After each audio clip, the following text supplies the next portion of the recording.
సినిమాని తెలుగులో మా వెంకటేశ్వర క్రియేషన్స్ ద్వారా రిలీజ్ చేస్తున్నాం. సో ఆల్రెడీ మ్యూజికల్గా ఈ సినిమా పెద్ద సక్సెస్ అయింది.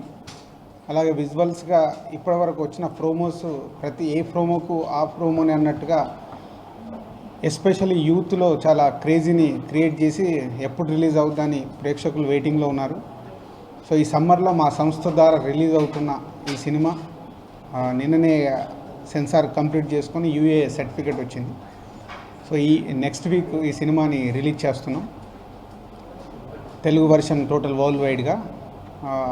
ఈ సినిమా ఇంతకుముందు చెప్పినట్టుగానే వెరీ క్యూట్ లవ్ స్టోరీ. అమ్మాయి అబ్బాయి మధ్యలో ఉండే ఒక లివింగ్ రిలేషన్లో సో ఒక వాళ్ళ ట్రావెలే ఈ సినిమా. దాంట్లో ఇస్తే స్పెషల్గా ప్రకాష్ రాజ్ గారి క్యారెక్టర్ ఒకటి చాలా బాగుంటుంది. సో ఫ్యామిలీ ఆడియన్స్కి ప్రకాష్ రాజ్ గారు వారి వైఫ్లో ఉండే ఆ ఇంటిమసీ, ఆ లవ్ అండ్ ఎఫెక్షన్ అనేది ఫ్యామిలీస్కి చాలా బాగా కనెక్ట్ అయ్యేది. అలా యూత్కేమో వీళ్ళిద్దరి లవ్ స్టోరీ బాగా కనెక్ట్ అవుతుంది. సో మ్యూజికల్గా ఉంటూ విజువల్ ట్రీట్తోని ఈ సమ్మర్లో తెలుగు ప్రేక్షకులకి చాలా దగ్గరయ్యే ఈ సినిమా. 15 years బ్యాక్ సఖీ సినిమా ఎలా అయితే మణిరత్నం గారి ఒక లవ్ స్టోరీ ప్రేక్షకులని తెలుగు ప్రేక్షకులు ఎంత పెద్ద సక్సెస్ చేశారో ఈ ఓకే బంగారం కూడా అంత పెద్ద సక్సెస్ అవుతుందని చాలా కాన్ఫిడెంట్గా ఉన్నాను. సో నెక్స్ట్ వీక్ తెలుగు ప్రేక్షకులకు ఈ సినిమా చూపించబోతున్నాం. అలాగే నెక్స్ట్ వీక్లో హైదరాబాద్కి మణిరత్నం గారు, ఏఆర్ రెహమాన్ గారు అందరూ వస్తున్నారు. సో వచ్చిన రోజు తెలుగు ప్రేక్షకులు ఈ సినిమా గురించి వాళ్ళతో కూడా మాట్లాడి చెప్తాం. అంటే అదే మన తెలుగులో కానీ మన దగ్గర లివింగ్ రిలేషన్ సినిమాలు రాలే. సో బాలీవుడ్లో ఎక్కువ వస్తాయి.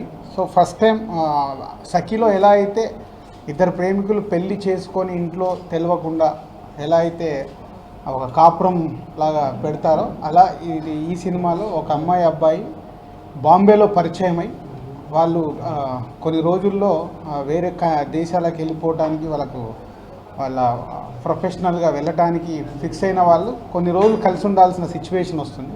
అదే లివింగ్ రిలేషన్. ఆ 2 months 3 months సినిమా టైం ప్రకారం. సో లాస్ట్కి విడిపోయేటప్పుడు వీళ్ళు లివింగ్ రిలేషన్ నుంచి విడిపోతారా కలిసి ఉంటారా అనేది సినిమా. సో ఇది అల్టిమేట్ మన ఎమోషన్స్ ఏవైతున్నాయో ఏది ఎలా ఉన్నా మనకు ఒక భారతీయ సంస్కృతి అనేది ఒకటి ఉంది. సో ఏ సినిమా తీసినా ఎన్ని రకాలుగా చూపించినా అల్టిమేట్గా ఫైనల్గా అది రావాల్సిందే. అది ఉంటేనే మనకు సినిమా కనెక్ట్ అవుతాం. సో ఈ సినిమాలో కూడా అలాంటిదే ఉంటుంది. So wait and see. ఇప్పుడు ఉంది యూత్లంతా మోడర్న్ కల్చరే కదా. 100% అంటే ఫ్యామిలీ కూడా చూసేది అదే. ఇందాక చెప్పాను కదా, ప్రకాష్ రాజ్ గారు ఆయన వైఫ్ మధ్యలో ఉండేది ఏదైతుందో అది పక్కా మన ట్రెడిషన్. ఒక వైఫ్ అండ్ హస్బెండ్ రిలేషన్ ఏంటి అనేది వాళ్ళని చూసే వీళ్ళకి అర్థమవుతుంది.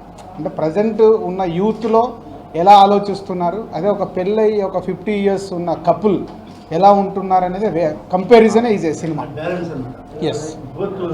సో మన సొసైటీలో ఏదైతుందో అది మిస్ కాకుండా ఒక ఫ్యామిలీ ద్వారా వీళ్ళకి ఎలా తెలిసింది అనేది సినిమా.